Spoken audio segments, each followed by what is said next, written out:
Hello everybody, this is Toys R Us and welcome yet again to another very early edition of What's Happening Wednesday. This is a weekly roundup show that I like to do on this channel, which again gives me the perfect opportunity to do exactly that. Keep you guys updated with things that are going on in the world of Transformers, and of course I'll let you know what's happening with this YouTube channel. As always guys, thanks for the support. Sorry for the delay in the live stream. It looks like I'm going to be doing it this Friday, so keep your eyes on the notifications, and I should be doing a live stream this Friday night just to, I suppose, chat with as many people who want to join in. I think I'm going to change this to Transformers Tuesday as well, to be honest, because this seems to be the sort of time frame I'm going to be getting these videos out, and then I can still obviously have the What's Happening Wednesday on the Wednesday as well. Right, let's start with something that most people might have seen this, but if you haven't, this was as of late Thursday last week. So in America it was called Target's Summer Geek Out Collectors Event Week, and in the UK, In Demand and a few other stores put these figures up for pre-order. So for Transformers, it was of course the battle damaged Brawn and Ratchet, and there is confirmation of them there. But of course in the UK we've had these for ages. I had these just before the MCM Comic Con, and indeed Movie Masterpiece Brawl is pretty much up for pre-order absolutely everywhere now. So if you missed out on that, they're available for pre-order on pretty much every online store right now. Right, TF Nation has made another guest announcement. This time it's Alex Milne. So once again, the lineup for this particular event is hotting up. It's still, I've got to be completely honest, it's still nowhere near as good as the TF cons in America, but hopefully one day we'll get there as well and get a load of voice actors as well. It's great that we're getting the writers and all that sort of stuff, but I'd still perhaps, with me being a Generation 1, I perhaps would like to see more of the Generation 1 cartoon voice actors. Right, moving on to something that we've seen a few images of, but this is insane. This is, I suppose, in a way, blown my mind a little bit, so I wanted to share it with you. So this is Yolo Park's AMK Pro X Series Ape Link. So we've seen these images before.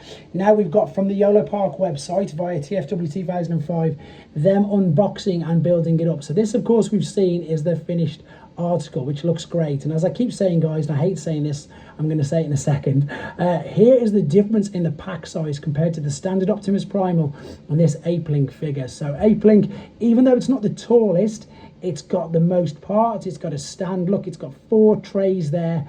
There they are, all the parts. So these images are brilliant, and to be honest, there's way more of these images on TFW 2005, and there's a video, as I say, on Yolo Park's actual website. So there is the first tray, and this basically builds you up an endoskeleton. I think they're forever going to be called that, thanks to Terminator, aren't they?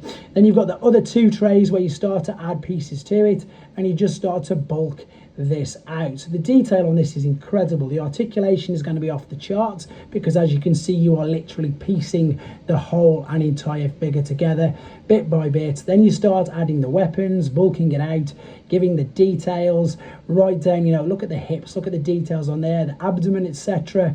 The details on these figures are insane. I've managed luckily to review a few of these figures, and I can definitely say that they are incredibly surprising. Now, what I was going to say, and I can't believe I found myself saying this, that because it's a non-transforming figure, however, if you want a figure that looks exactly like it did on the screen, or just to display, either on the free one that I say, it's not free, it's included in the price, the base and the stand that comes with it, then these are your go-to. And the best thing about them as well is, as you'll see on the next couple of images, they obviously not only display amazing, but you can use them with mainline figures. So there's your mainline Scourge. This is just showing you again, I suppose, how much bigger it is. But if you have a look at these, there's a couple of mainline figures, so you can use it. They work. They you know, they don't necessarily scale exactly, but for scenes and recreating battle scenes exactly like this, they just work. And here is again some of the back catalogue of the figures they've already released. And as I said, I can't believe I'm saying it myself, because they don't transform, but they look spectacular. And if you want a figure to display just looking like what it looked like on the screen, they are your go-to figures.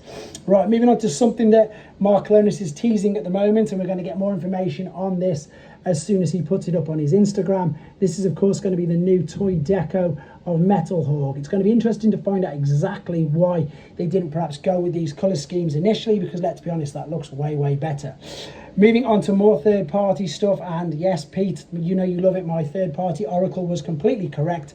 Magic Square are going to be reissuing their Soundwave, and it is an old figure, so MSB27, but because they put an S on it, it means they're going to be giving it a new lick of paint or a slightly different deco. So if you want to see these without the reflection, guys, head to Magic Square's Weibo. This is their take on a Soundwave figure. So obviously last week we saw the fact that they were going to be reissuing the tape cassette collection. Now here is of course Soundwave. There's some of the figures that are available separately. You can see it transforms into what he should do, his Generation 1 tape cassette deck, and again it's fully functional by the looks of it, and it tidies up really nice from the back as well. More third party. This is via T-Formers, but it's also on Iron Factory's Weibo. This is the next installment of the Leo Kaiser figure. This is their take on Hellbat. So I've reviewed the first two, their take on Kill Bison and Drillhorn, and I believe that they're looking to get the rest of these out by the end of the year, so we should be able to have a fully built up Leo Kaiser combiner. So you can see here, I think they're great, to be honest. This is the third party legend scale figure. There's the alternate mode, and then this is of course the breast force gimmick. There it comes out of the chest, attacks itself, or can be used as a handheld weapon, and he's going to be the arm of the fully combined mode. Newage have teased us with this. Let's be honest, we're not surprised. Cue the rest of the repaints coming very, very soon as well. This is their take, obviously, on a Generation 2 slag. And to be honest, this is where you can order loads of the figures I've just shown you and have been showing you over the past few weeks. There's Newage's normal sludge. There's slag, sorry.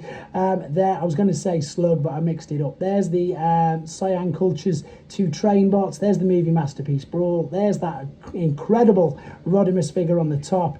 We've also got Blaster, the Masterpiece Shatterglass Optimus. So many figures, and there's Masterpiece Rhinox, and there is your Leo Kaiser bots. To be honest, guys, that is just the tiniest portion of the 10 pages of pre-order available on that website. So yes, I'll get another one of these videos done tomorrow. Antagony, the Generation Selects figure, is today's video.